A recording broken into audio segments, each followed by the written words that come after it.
sai, que é vitamina, né? Então, o que a gente não podia vender o produto. Mas se eu fizesse matéria sobre estresse, e mostrando que vitamina era bom, o que o consumidor faz? Né? Ele vai à farmácia e fala assim, me dá uma vitamina, por favor. Né? Só que no ponto de venda, na época, a Vitasay era a referência, tinha um Pelé, aquela coisa toda, né? Então você consegue induzir o consumidor a... Falando, você não pode mentir, né? Porque Vitasay realmente ajuda no estresse, mas é uma ação que você pode estar desenvolvendo. Então, questionando. E a imagem que alavanca a imagem. Vamos lá, só. Ela está me chutando, a Sandra, aqui. Para a gente ter sucesso, gente, na assessoria, né? Primeira coisa é planejar a ação. Todos os clientes nossos, todos, sem exceção, têm um planejamento. E eles são obrigados a seguir o planejamento. Né? Então eu sei, por exemplo, esse mês, quais são os encontros de relacionamento, quais são os produtos que a gente vai trabalhar, quais são as pautas que a gente vai trabalhar, que regiões a gente vai trabalhar. Você tem que ter um planejamento, porque é muito comum a relação cliente-assessoria se perder no meio do caminho. Aí fala assim, eu preciso conseguir uma nota. Não é bom? Não é comum? Eu preciso conseguir uma nota em algum lugar porque eu não consegui nada. Não, gente, se o objetivo do cliente esse mês é não aparecer na mídia, por qualquer que seja a razão, nós temos que traçar essa meta. Ou se ele quiser aparecer em Suape ou em Belém, eu tenho que traçar essa meta. Então tem que planejar a ação. Aprender a gerar conteúdo, gente. E gerar conteúdo de um cliente, você tem que entender o negócio dele. Eu, quando fui na BMF, eu não sabia nada de mercado futuro. Mas eu fui ter que estudar aquelas graças lá de vender futuros, contratos, para poder conversar com o cliente e convencer.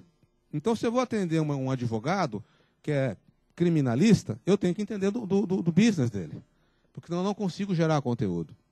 Ter a visão de que o teu processo não vai ser concluído no curto prazo. Nenhum trabalho de assessoria se conclui em curto prazo. Né? O olho na bola, foco no teu público. Foco no público, não na empresa. Né? A gente encarar o nosso trabalho, não assim, meu trabalho é colocar na mídia, eu consegui entrevista, tudo bem. Não. Eu faço parte do negócio do meu cliente, parte importante. Está lembrado dos 16% que falaram? Olha, 16% do sucesso da empresa está atrelado à RP? Né? Eu faço parte, então eu tenho que interagir. Né? Ter discurso adequado para o cliente.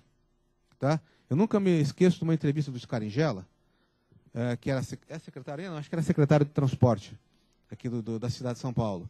E ele deu uma entrevista para Eldorado. Tinha acontecido uma carreta tombou ali no fim da Imigrantes, na subida, e parou toda a Zona Sul. Mas parou. E botaram o Scaringella para dar entrevista. E ele, ao invés de explicar o que estava sendo feito para resolver o problema, começou a falar de inspeção veicular. Não, porque se tivesse inspeção veicular isso não ia acontecer. O discurso não estava adequado. Naquele momento, eu queria ver assim, quando é que tira a droga dessa carreta daqui? Né? Então eu fico imaginando que eu ouvi porque eu, como homem de comunicação, queria entender até onde ele ia. Né?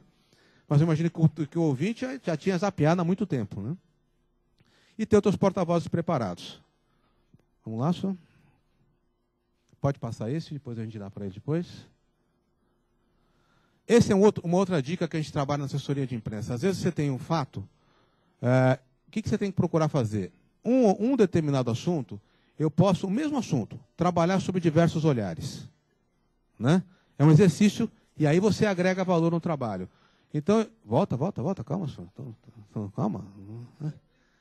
Então, o que acontece? Um fato, eu posso trabalhar sob o viés de tecnologia.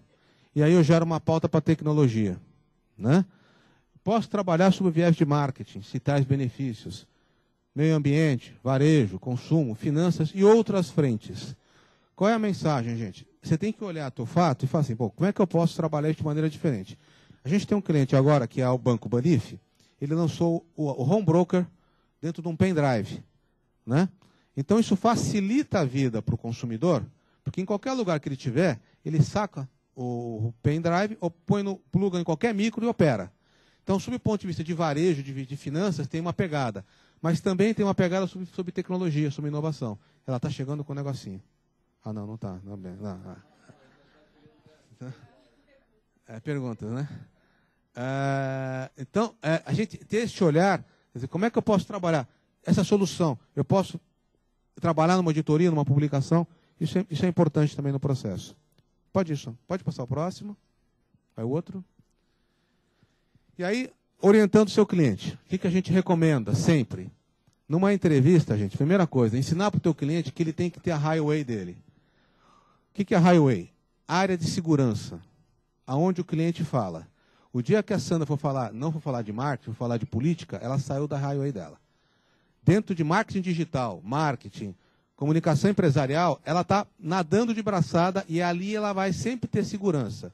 É muito comum o cliente dar uma escapadela, tá? Porque a condução da entrevista te leva para você sair da sua área de segurança.